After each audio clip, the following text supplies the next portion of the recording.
सो title देखकर आपने click तो किया है, लेकिन आपको ये बता दूं अभी से मैं कि ये basically get rich quick type की वीडियो नहीं है। इनफैक्ट मैं आपको बताऊंगा इस वीडियो के अंदर कि किस तरह से आप शॉर्ट टर्म पैसे बनाने के ट्रैप से बच सकते हैं। तो मैं ट्विटर पे काफ़ी एक्टिव होता हूँ और मैंने वहाँ पर एक कुछ लोगों को फॉलो तो नहीं कर रहा था, लेकिन कुछ लोगों को मैं फॉलो कर रहा था, वो उनको फॉलो कर रहे थे और उनके ट्वीट्स को रीट्वीट किया। तो मैंने देखा वहाँ जाकर कि कुछ अकाउंट्स अगेन डॉज कॉइन को बहुत ज़्यादा प्रमोट कर रहे थे, और उसके अंदर मैंने शुरू में तो देखा था। इनफैक्ट इसके ऊपर मैंने अभी रिसेंटली एक न्यूज़लेटर भी लिखा है, किस तरह से एलॉन मस्क जैसा बंदा जो इतना वर्ल्ड रिचेस्ट पर्सन है, वो इस तरह की हरकतें कर रहा होता है, तो आप किसी से भी एक्सपेक्ट कर सकते हैं।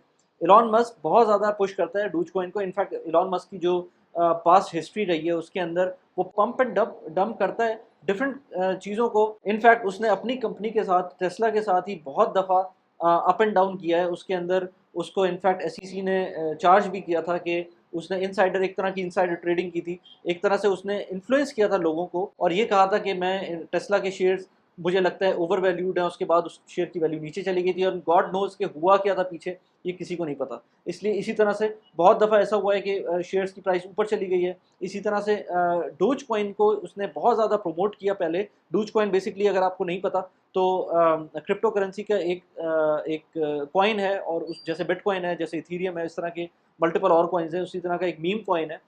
मतलब इसकी कोई एज सच मुझे तो नहीं पता कि क्या यूटिलिटी है, लेकिन उसको इलॉन मस्क बहुत ज़्यादा प्रमोट कर रहा होता है अपने ट्विटर हैंडल के ऊपर। और इसका अब इसी तरह से आप इसकी एग्जांपल ले लें कि इलॉन मस्क ने एक दफ़ा आपको पता होगा कि व्हाट्सएप ने जब फेसबुक ने जब व्हाट्सएप को ख़रीदा था, और उसके बाद बात ये हो रही थी कि अब व्हाट्सएप में वो बात नहीं रहेगी, वो उतनी सिक्योरिटी नहीं रहेगी। फेसबुक उसके अंदर एड्स को प्रमोट करने के लिए व्हाट्सएप का डेटा यूज़ करेगी। तो उस टाइम पर इलॉन मस्क ने कहा था कि यार आप व्हाट्सएप यूज़ ना करें, आप सिग्नल यूज़ करें। अच्छा, सिग्नल एक बेसिकली टेलीग्राम या सिग्नल इस तरह की एक ऐप है जो व्हाट्सएप की तरह की है, लेकिन वो अलेजिडली वो बहुत ज़्यादा सिक्योर्ड है। अब मुझे नहीं पता वो सिक्योर्ड है कि नहीं है, लेकिन लोग इसी तरह से कहते हैं। लेकिन जब बात, पॉइंट ये नहीं है, पॉइंट ये है कि जब ये पूरा सिनेरियो हो रहा था उस टाइम पर इलॉन मस्क ने सिर्फ ये कहा था कि आई डोंट रिमेंबर एग्जैक्टली, मैं उसका यहाँ पर स्क्रीनशॉट लगा दूंगा। लेकिन उसने जब कहा कि मैं सिग्नल को प्रेफर करता हूँ यूज़ करना, उसके बाद सिग्नल, वो कंपनी जिसके बारे में उसने बात की थी, सिग्नल, वो तो लिस्टेड ही नहीं थी स्टॉक मार्केट के ऊपर। स्टॉक मार्केट पे दूसरी एक और कंपनी सिग्नल के नाम से लिस्टेड थी, उसके प्राइस पता नहीं कहाँ से कहाँ पहुँच गए थे। आई थिंक 400% से ज़्यादा जो है ना उसके अंदर इंक्रीज आ गया था, सिर्फ इलॉन मस्क के कहने के ऊपर कि उसने सिग्नल को प्रमोट किया था। अब इस तरह की चीज़ें जब हो रही होती हैं, अब वो तो खैर, अब ये तो एग्जाम्पल थी कि उसमें ऐसा उसकी कोई मैलिफाइड इंटेंशन नहीं थी, लेकिन ये कि इलॉन मस्क का कुछ कह नहीं सकते। बहुत बड़ा आदमी है, बहुत ज़्यादा इनोवेटिव चीज़ें लेकर आ रहा होता है, लेकिन उसके जो शेडी टैक्टिक्स हैं मल्टीपल चीज़ों को प्रमोट करने के लिए, ये थोड़ा सा बंदे को देखना चाहिए। खैर, पॉइंट इस वीडियो का ये है कि हमें पंप एंड डंप से बचना चाहिए।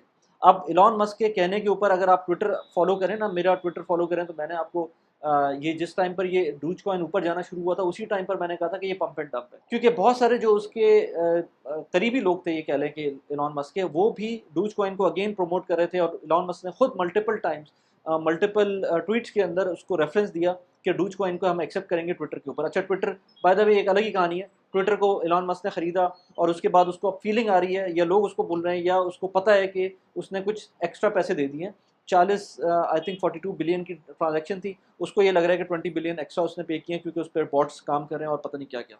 वो एक अलग स्टोरी है। लेकिन मुझे लग रहा है कि इलॉन मस्क उसको एज मच एज पॉसिबल पैसे बनाने वाली मशीन बनाना चाहता है, उसको कमर्शलाइज करके उसको एज मच एज पॉसिबल उससे पैसे बना सकता है, बनाना चाहता है, क्योंकि अब उसने उसको प्राइवेटाइज कर दिया। वो अब पब्लिक कंपनी नहीं है, आप उसके शेयर्स नहीं खरीद सकते। इसलिए इस तरह के बंदे के ऊपर अगर कोई बंदा रिलाय करेगा या इसकी बात के ऊपर कोई अपनी इन्वेस्टमेंट डिसीजंस लेगा, तो मेरे ख्याल से वो एक बहुत बड़ी गलती करेगा।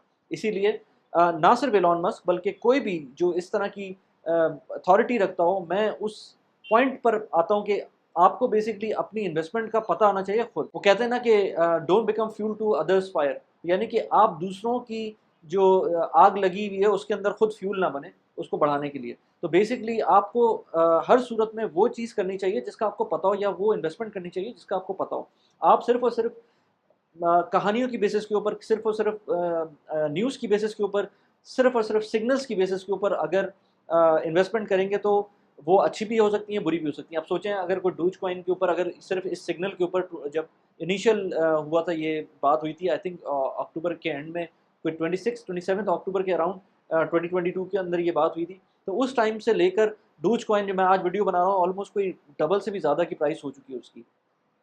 तो अगर किसी को बेनिफिट लेना होता तो वो ले सकता था, लेकिन पॉइंट ये है कि अगर वो बेनिफिट उल्टा भी जा सकता था ना, और हो भी सकता था कि ये अभी भी फिलहाल कुछ नहीं पता कि दोबारा ये नीचे चला जाए। ये इलॉन मस्क ही है जो उसको डोज कॉइन को कॉन्स्टेंटली ऊपर लेके जा रहा है। यू नेवर नो कि क्या उसका मकसद है। हो सकता है उसका मकसद हो, उसने बहुत सारी पैसे ये डोज कॉइन में इन्वेस्टमेंट की और उसके बाद वो चाह रहा हो कि उसको सेल करे एक अच्छी प्राइस के ऊपर। तो ये सोचें कि डबल प्राइस होगी। अगर उसने, उसके पास तो इतने पैसे $10 बिलियन भी उसने लगाए हुए होते तो $20 बिलियन बन चुके होते। तो उसके पॉइंट ऑफ व्यू से सोचें तो किसी भी बड़े बंदे की इस तरह की बात पर आना, इस तरह की बात, इस तरह के बहुत सारे लोग कहते हैं ना कि पाकिस्तान के अंदर भी जब रुपी डेप्रिसिएशन होता है तो उस टाइम पर बहुत सारे लोगों का फ़ायदा होता है, अप्रिशिएट करता है तो उस टाइम पर भी बहुत सारे लोगों का फ़ायदा होता है। तो ये इनसाइडर जो लोग होते हैं, you can not make the judgement on their जो भी वो लोग बात कर रहे होते हैं। इसलिए अपनी जजमेंट आपको खुद करनी है, अपना डिसीजन आपको खुद लेना है, बजाय इसके कि आप इलॉन मस्क या किसी और XYZ के ऊपर रहें और पंप एंड डंप का एक पार्ट बन जाएं। उसके बजाय आपको अपना काम खुद करना चाहिए, अपनी इन्वेस्टमेंट के बारे में खुद सोचना चाहिए। एज आई सेड बिफोर, मैंने इस टॉपिक के ऊपर न्यूज़लेटर भी लिखा था। न्यूज़लेटर का अगर आपको लिंक चाहिए तो वो डिस्क्रिप्शन में डाल दिया, उसको जाके आप देख सकते हैं। मैं हर हफ्ते न्यूज़लेटर ट्राई करता हूँ कि निकालूँ, हर हफ्ते नहीं तो एटलीस्ट 2 हफ्ते में एक दफ़ा तो न्यूज़लेटर जाता ही है। उसमें डिफरेंट कोई न्यूज़ हो, वर्ल्ड की कोई न्यूज़ हो या मेरी अपनी कोई अपडेट हो, तो मैं उसके अंदर उस न्यूज़लेटर के अंदर बता देता हूँ। इसके अलावा अगर ये वीडियो पसंद आ रही हो तो प्लीज़ लाइक कर दें और सब्सक्राइब कर दें चैनल। पंप एंड डंप के बारे में अगर आपको और जानना है और एंटरटेन होना है इसको जानते हुए, तो एक बहुत ज़बरदस्त मूवी थी Wolf of the Wall Street, वो ज़रूर जाके देखें। उसके अंदर आपको समझ में आएगा कि लोग किस तरह से पंप एंड डंप करते हैं और किस तरह से लोग, जो एक नॉर्मल बंदा होता है, वो स्टॉक के अंदर किस तरह से बर्बाद हो जाता है। तो आपको किसी, अगेन मैं कहता हूँ कि किसी और के ऊपर, किसी सिग्नल के ऊपर आपको काम नहीं करना चाहिए, किसी इन्फ्लुएंसर के ऊपर काम नहीं करना चाहिए। अपनी इंटेलिजेंस खुद लगानी चाहिए, अपनी ड्यू डिलिजेंस खुद करनी चाहिए।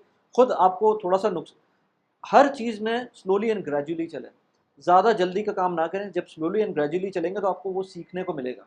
इसीलिए मैं कहता हूँ जब भी किसी चीज़ में भी इन्वेस्ट करें, थोड़ा थोड़ा करके इन्वेस्ट करें, स्टेप बाय स्टेप काम करें, ताकि आपको एक साथ कोई बड़ा नुकसान ना मिले। जब आप हल्के हल्के करेंगे तो ऑटोमेटिकली आप उसके अंदर चीज़ें सीखेंगे। जब चीज़ें सीखेंगे तो आपको समझ में आएगा कि क्या चीज़ सही है और क्या चीज़ गलत है। आजकल क्योंकि इंटरेस्ट रेट बहुत ज़्यादा हो गए हैं तो मैं लोन्स लेने को नहीं प्रेफर करता, लेकिन कभी कभी होता है कि आपको लोन लेना पड़े। तो आपको पहली बात तो ये कि आपको पता होना चाहिए कि इंटरेस्ट रेट जब बढ़ते हैं या कम होते हैं, या दुनिया में जब इंटरेस्ट रेट के अंदर डिफरेंस आ रहा होता है तो वो क्यों आ रहा होता है। उसके लिए मैंने एक वीडियो बनाई थी, यहाँ पर उसको जाके देख सकते हैं। इसके अलावा आपको लोन अगर लेना है तो लोन किस बेसिस पे लेना है, किस टर्म्स पे लेना है, रिड्यूसिंग पे लेना है, फ्लैट पे लेना है, उसके ऊपर मैंने मल्टीपल वीडियोस बनाई थी। लेकिन उसमें एक जो रिसेंट वीडियो बनाई है उसका लिंक मैंने यहाँ पर लगा दिया, उसको जाके देख सकते हैं। कैसी लगी वीडियो प्लीज़ मुझे बताइएगा। Thanks for watching the video.